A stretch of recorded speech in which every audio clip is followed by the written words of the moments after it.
remember when Necros of Brionic was like a bajillion dollars and everybody was like, this is total bullshit, and they just hated Hidden Arsenal or Secret Forces for being this impossible, just freaking to pull Brionic, Valkyries, Trishula. Trishula wasn't that bad, but I mean, people were just shelling out like $500, taking out bank account loans. Zodiac had like memes of like people selling their wedding rings. Remember when like Solemn Warning and Pot of Duality were like the price of a small loan of $1 million, and like then tins got reprinted.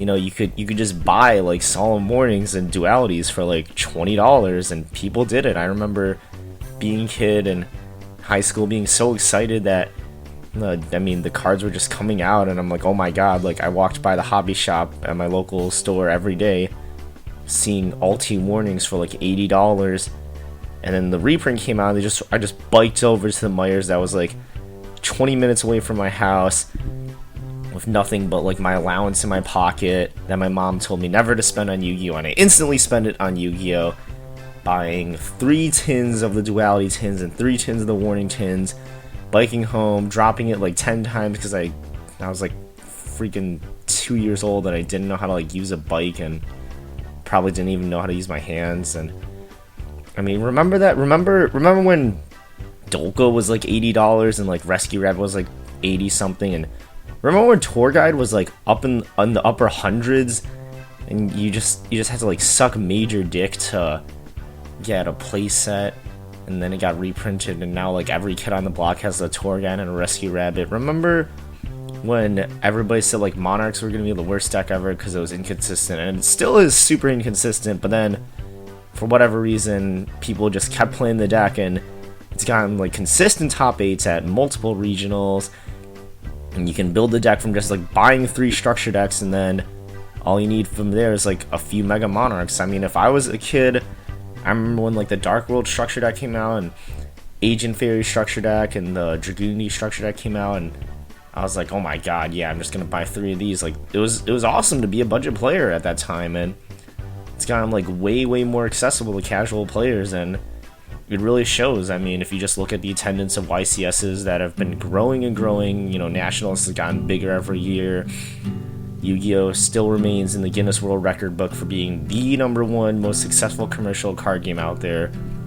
And, it's really hard for people to see a lot of times because in the United States, at least, Magic the Gathering is definitely the most popular game just on that continent or country or whatever, geography things. But, I mean, if you look at the entire globe, you're including America, Europe, Asia, Japan, China, like, South Africa, sure, why not, Australia, there are probably like scientists playing Yu-Gi-Oh! In Antarctica in this Hubble space station, or that's a telescope, whatever, you know what I mean.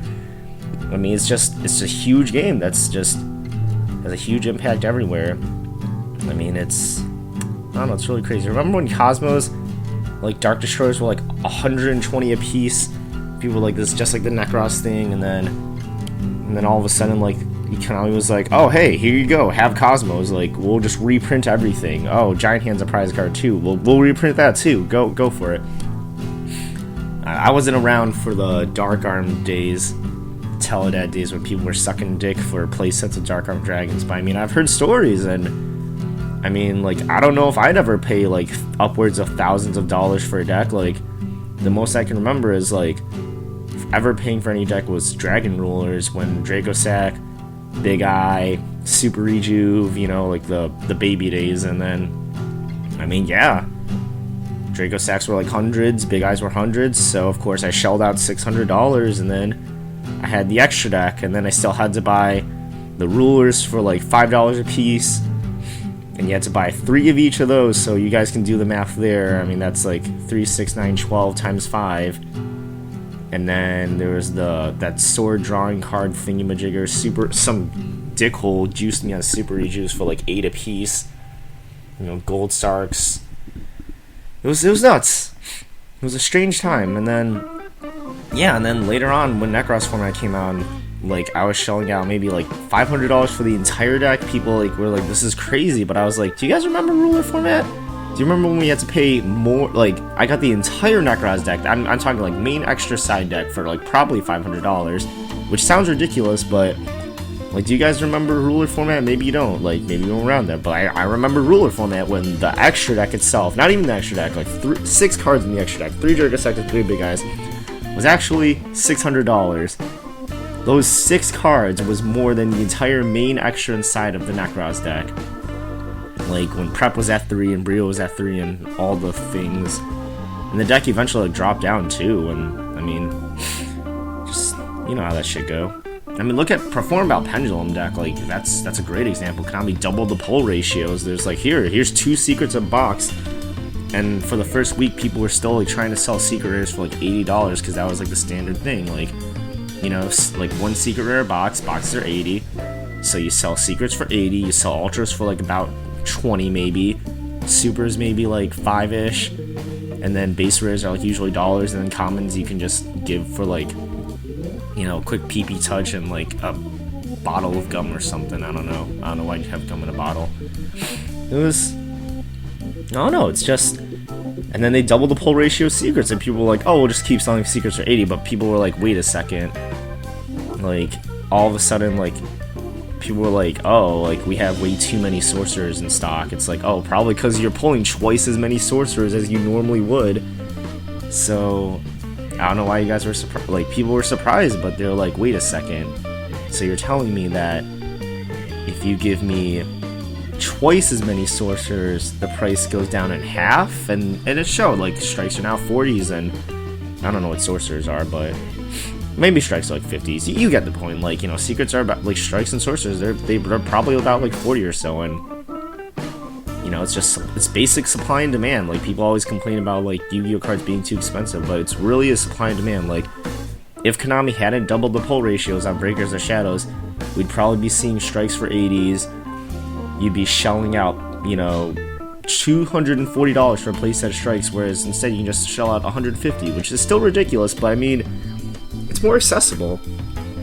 You know, Konami really finds, there's like a great video, I don't remember, I think the YouTuber name was like Sandtrap or something, maybe. I'll post a link if I can find it, but it's just like a really old video. I don't even know if it was Sandtrap, maybe it was somebody else, I don't know. Anyway, the point was, and it's been told time and time again, that like Yu-Gi-Oh is like found a great way to find a balance between luck and skill. And you know, when, I mean, like, what other game, remember like Worlds when Chase Cunningham had to play against some like Japanese guy, and like, or maybe it was Galileo, it was definitely Galileo, he wasn't Japanese, but he was South America. The point is, like, you know, he's playing like Teleray artifacts, and he like had like full back row, and Galileo just like flipped a decree, and everybody was like going nuts. And then, like, of course, Chase had like the ignition, like, for the decree, and then like Galileo just flips a second decree, and then people go even nuttier. Remember when like that Israeli guy Marcus Ito, like in the same at that same world championship, just like summoned a Mystic Tomato and a Shadow Mist, and like just swung into like 4 back row without giving a shit. Like he just like drew and like went straight to his battle phase and like swung away. He was like, yeah, these guys are all floaters. I mean, remember when like during the Dragon Ruler World Championship with like Dragon Rulers and Spellbooks, when like that Taiwanese guy and Stefano Maloney or whatever his name is, like the Italian guy, they were playing each other in the finals, and like the guy had him under like the perfect lockdown of like Jiaogin and like back row, and like all the Taiwanese guy needed was like 1 blaster, 1 fire dragon whatever effect thing, any out to Jiaogin, plays card destruction, discards his hand, draws a bunch of cards, gives like the biggest fist pump in the air, and just slams the blaster down, blows up the Jiaogin, summons like a bajillion Dragon Rulers, and attacks for like 20,000 damage. Remember that? Remember like during the Worlds when Sahabi Carradine went and played Infernities, and like in the finals, and, like, the guy, he just 2-0'd him because like both games he just opened up like the super duper Infernity breaker barrier wombo combo, and his opponent just looked at his hand and he's like, yeah, you know, I don't have the out, he's got it, and he just like, it's just like perfect amounts. Like, I don't know, like Yu-Gi-Oh is like a fusion between Mario Party and chess. Chess is like this game of perfect information, there's no mind games or anything. And then Mario Party is like this perfect game of like absolute bullshit where like you can have 10 stars and your opponent just like all of a sudden like steals all of them and gets all the bonus ass stars and wins all the mini games, like which half of which are just total bullshit. And it's fun. Like Mario Party is like one of the funnest games ever because of all the total bullshit that can happen. Like you never know who's gonna win, and Yu-Gi-Oh's the same way. Like it's not like my friend Pasquale once said that like like he loves it too. I mean, I love it too. It's not Yu-Gi-Oh unless you can walk by like table 500, watch like Deskbots versus Kaiju Gradles, and like watch somebody just staring down a field of like 5 monsters with 8,000 attack each, just draw Raigeki off the top, scream Yu-Gi-Oh, and then summon, like activate Raigeki, summon Fire Fist Bear, attack, and then summon like all the Yosenju monsters, and then E-Telly into like 5 farm girls and go for game. But then his mirror will like have like a mirror force, and then he'll scream Yu-Gi-Oh too. I mean, it's just, and like even in the competitive scene, like it's not Yu-Gi-Oh unless like you can watch like the finals of a YCS, and then all of us, this guy's like just 20 cards behind, 100 life points, his last game in time, no cards in hand, field, graveyard, his extra deck's out, like he's missing 5 arms because like he just got like assassinated by the FBI or something.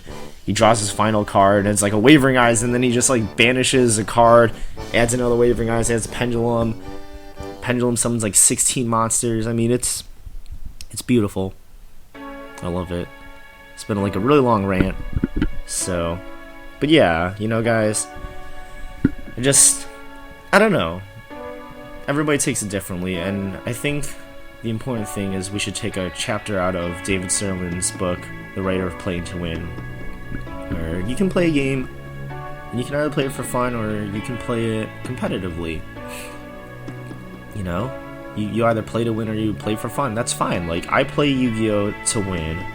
When I play StarCraft, though, I play for fun. I play chess for fun. I play Mario Party for fun. I play, like, Uno for fun. Doug might play Uno to win, but that's another story in itself. But, it's just, that's okay. Like, if you wanna play Yu-Gi-Oh for fun, like, you do it. Like, I go to locals all the time, and, like, I always tell my friends, I don't tell them a lot, but I guess I'm telling them right now, but it's just one of my favorite things in Yu-Gi-Oh is just seeing like the newer players like come to the game and have fun. My friend Austin was talking about it too, like maybe 3 or 4 new players came to locals and they just got demolished in the tournament because they hadn't played in so long, but afterwards they were just like hanging out like at one table, just they were trading, making jokes at each other, like, oh bro, like you got your ass whooped or something.